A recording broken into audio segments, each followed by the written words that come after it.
Qu'est-ce que vous faites, vous, dans votre banque, de l'argent qu'on vous confie? Oui, c'est notre argent après tout. Qu'est-ce que vous en faites de cet argent? Alors ça, c'est une question qu'on ne nous pose pas souvent.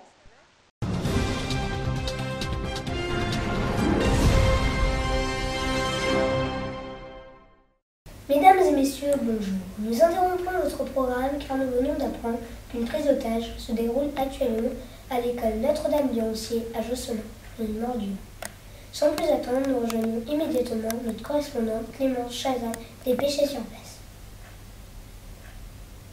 Eh ben oui, Tom, je suis en direct du bâtiment 1 de l'école Notre-Dame où cette prise d'otage se déroule sous nos yeux en ce moment même. Les ravisseurs ont, semble-t-il, séquestré la directrice de l'établissement ainsi que le président de l'EGEC. D'après ce que nous savons, les raisons de cette prise d'otage semblent liées à des revendications concernant le mauvais état de ce bâtiment. Je dois dire qu'il règne ici un très grand sentiment de confusion et de... alors que l'on m'informe que nous venons de recevoir des images exclusives de l'intérieur du bâtiment. Dans une des classes où se déroule en ce moment même la prise d'otage, je découvre les images en même temps que vous. Vous apercevez certainement les ravisseurs qui ont l'air déterminés, alors qu'un d'entre eux semble faire passer un message. On peut y lire très distinctement que les ravisseurs exigent l'intervention d'une médiatrice.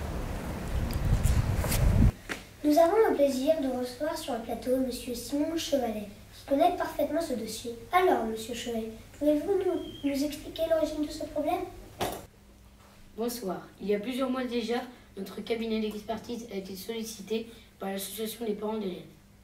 Il s'avère que le rapport que j'ai sous les yeux va dans le sens des constatations faites par les enfants de l'école.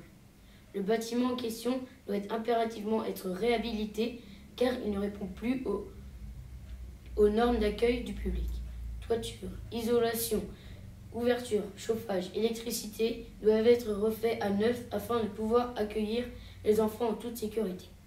Bien évidemment, les frais engagés seront importants dans la mesure où une telle restauration doit se faire dans le respect de plusieurs règles incontournables, parmi lesquelles figure l'accessibilité des personnes à mobilité réduite, les contraintes urbanistes et la surface minimale des places. Je crois que la situation évolue à Josselin, où une médiatrice est en train d'arriver sur place. Voyons tout cela.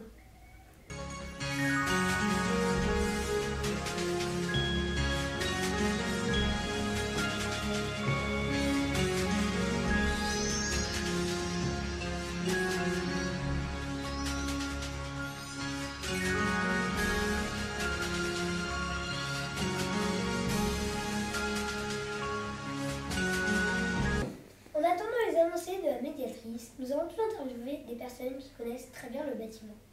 Depuis le temps qu'on dit qu'il doit être mis aux normes, c'est avant tout pour le bien des enfants, ils ont besoin de bonnes conditions pour travailler. Écoutez-moi, ce bâtiment, je le connais depuis que j'ai 12 ans, et j'en ai 44, faites le calcul. On peut tromper 1000 fois une personne, mais on ne peut pas tromper 1000 personnes une fois. On peut pas. Excusez-moi, mais il semble que la situation est en train de se jouer en direct à vous, Clémence.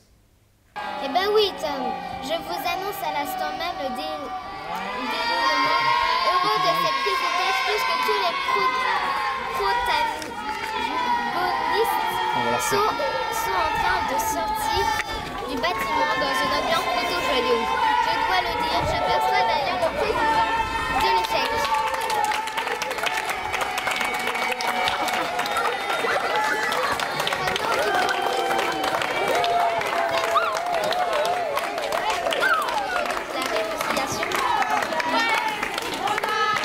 Oui, merci de me donner la parole. Vous imaginez que nous sommes tous soulagés d'avoir trouvé un terrain d'entente avec les enfants qui ont vite compris que nous avons déjà fait beaucoup de démarches pour la réhabilitation de leur école. Le plus compliqué à mettre en place maintenant reste le plan de financement. Mais en sensibilisant le plus grand nombre, nous parviendrons à réaliser ces travaux. Ne vous inquiétez pas. Merci Clément. Je rappelle donc l'information principale de la mi-journée. La prise d'otage vient de prendre fin et il semble que tous les moyens vont être mis en œuvre pour le financement de ce bâtiment. Nous développerons bien sûr tout cela dans notre journée du soir. Merci de nous avoir suivis et bon après-midi sur notre antenne. Moi, je pense faire un don à la Fondation Saint-Mathieu. Qu'est-ce que vous en ferez?